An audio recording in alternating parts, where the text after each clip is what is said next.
thank everybody who has come so early in the morning at 8 o'clock. I think as time passes, we will warm up and we'll have more people. And welcome to this course IC551, which is on Masterclass in Diabetic Retinopathy, Basics and Beyond, a step-by-step approach, and what is our role to AI. And I have galaxy of speakers who would be joining us very soon. Dr. Lalit Verma, Dinesh Salwa, Rajiv Daman, Vishal, Manisha, Dr. Ritu, Dr. Bhuvan, and we have a keynote address by Dr. Sampath, who will be talking on the BISMA experience in DME solutions, double whammy. He is in UK catering. Welcome, Dr. Sampath. So my talk initially is on introduction, epidemiology, pathophysiology, imaging, and algorithmic management planning. Too many things to cover in 10 minutes, so I'll be brief about each one of them. We know that these three countries, China, India, and US, almost make up half of all the diabetics all over the world. And if you look at the number of diabetics as they're increasing, in 2021, 1 in 10 were diabetics. In 2030, at about 1 in 9.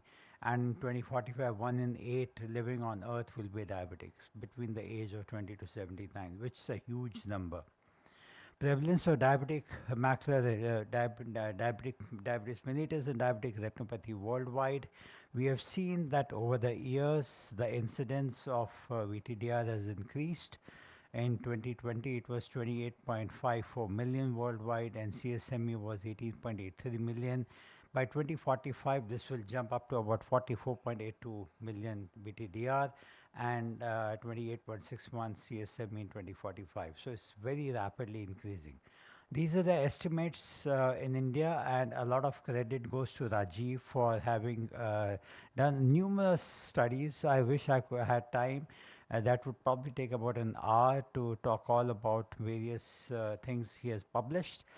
But we have roughly over 100 million people, and the figure was that by 2045 we'll reach about 130 million, but I think we'll reach that much earlier.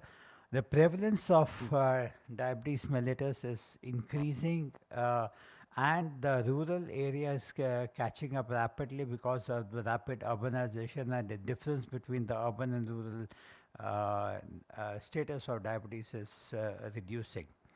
These are the various maps of the prevalence of diabetes in the country, and the conversion rate of dysglycemia was 45.1%. For pre-diabetes, it's become almost as high as 58.9%. Now, I will not cover each of these factors, but I think they will be covered over the period of the entire course. And these are important: obesity, albuminuria, serum lipids, how they contribute, abnormal sleep patterns, hemoglobin A1C, the role of dietary fibers, anemia, the cardiovascular score, and neuropathy is important. Because my thing is only introduction, so let me just brush over all the various matters, and then individually everybody will take over. So pathogenesis, we know that there are 5 essential pathologies which are processes which are involved: formation of microaneurysms, increased vascular permeability, vascular occlusions, and there are proliferation of new blood vessels, then contracture of the scar tissue and causing retinal detachment. This is a very nice video. I thought I'll share it with you, which can I have the sound? This imbalance causes fluid to accumulate in the retina, resulting in Can I have intracellular sound, and please? Yes. Huh? Are they? Okay. extracellular edema. Hyperglycemia causes oxidative stress that initiates activation of the retinal glial cells to produce a number of inflammatory cytokines, including interleukin-1 beta, interleukin-6, TNF, and also VEGF. The upsurge of these cytokines attracts more cells migrating into the retina. Activated microglial cells proliferate and migrate into the subretinal space. As a result of abnormal transcellular channel formation in the diabetic retina, transcytosis of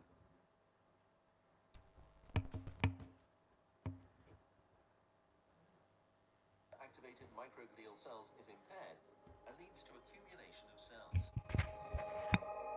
The trapped microglial cells continue to produce inflammatory mediators that further amplify the inflammatory response and ultimately leads to disruption of the inner nuclear layer and neuronal cell death. Concurrently, the upsurge in inflammatory mediators and oxidative stress leads to dysfunction of the homeostatic control mediated by Muller cells.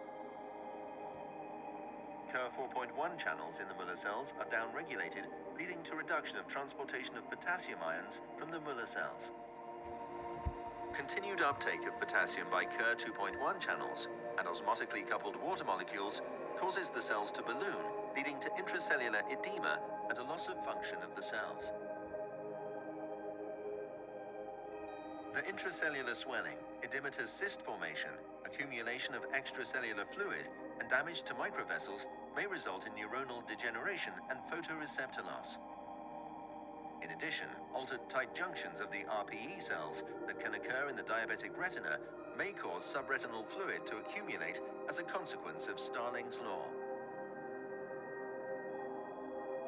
Microglial cells secrete cytokines, chemokines, and neurotoxins in response to endogenous triggers in the degenerating retina.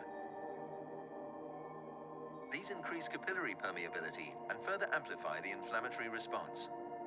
Continual dysfunction of the blood-retinal barrier allows leakage of fluid, proteins, and other macromolecules to leak into the retinal extracellular space, resulting in extracellular edema and macular thickening.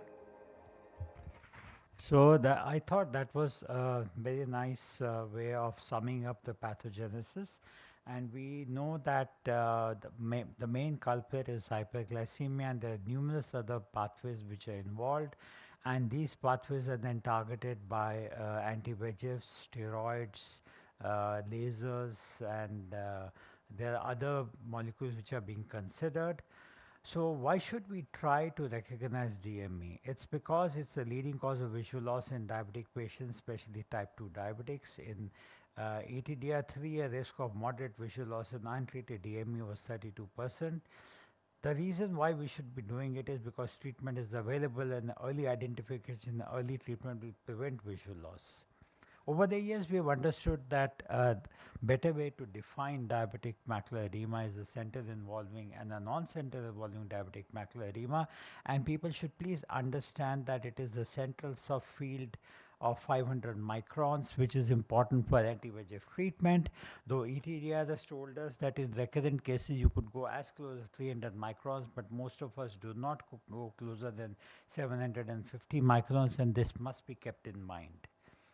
Over the years, things have evolved, and we have gone from a normal standard photography. We learned about the 7-field photography systems. We were treating these patients earlier with focal lasers, but we don't treat this anymore now because anti-VEGFs are available. We were treating these cases by doing a scatter laser photocoagulation, but we have better options of identification available, and we know now that about 10% of the time peripheral lesions suggested a more severe assessment of ETDRS, which I'll show you. This patient who had recurrent vitreous hemorrhage, we were able to identify the areas of capillary non-perfusion and NVE, and they were treated. If I did not have an ultra-wide field fundus imaging system, this is what I would have seen. And this patient was followed up multiple times. He had multiple recurrent vitreous hemorrhages. When he resolved, we were able to treat the capillary non-perfusion areas, treat the NVEs, and the patient responded well. He is doing well now, and he's maintaining a hemorrhage-free span for almost now 1.5 years. This is his right eye, which was treated in a similar manner, and he is doing well. We also have now ability to do, and this has been there for quite some time, because the SLO method of imaging, that oral fluorescent angiography, can be done. And it is important to classify your patients when you do OCT, and this I think Vishal will be covering in much greater detail. Depending on the type of OCT pattern, you decide what treatment you're going to give. Please remember that metabolic control of diabetes is important at all stages, whether it is the non-proliferative or the proliferative diabetic retinopathy, which is clearly exemplified in this patient. This is many, many years back who refused all treatment, which is not correct, but he went ahead and did a lot of yoga, meditation. 6 months later, a lot of his lesions had disappeared, and which is quite remarkable. This patient who came to me in a multi-speciality hospital was first detected with a diabetic macular edema, was treated for about 8 months, underwent dialysis, and you can see the remarkable effect. Anemia is important, and this is maximally exemplified by a patient with thalassemia major who had thalassemia minor who had received multiple injections of anti-VEGF, and this was in 2008. At that time, patient had received Lucentis, was not improving. When we went and treated her with vitrectomy, and this was a non-tractional edema. So many times you get cases who have persistent diabetic macular edema, but if you do an angiogram for them, you find large areas of capillary non-perfusion, you find NVE, and if they are laser, you are able to treat the macular edema well.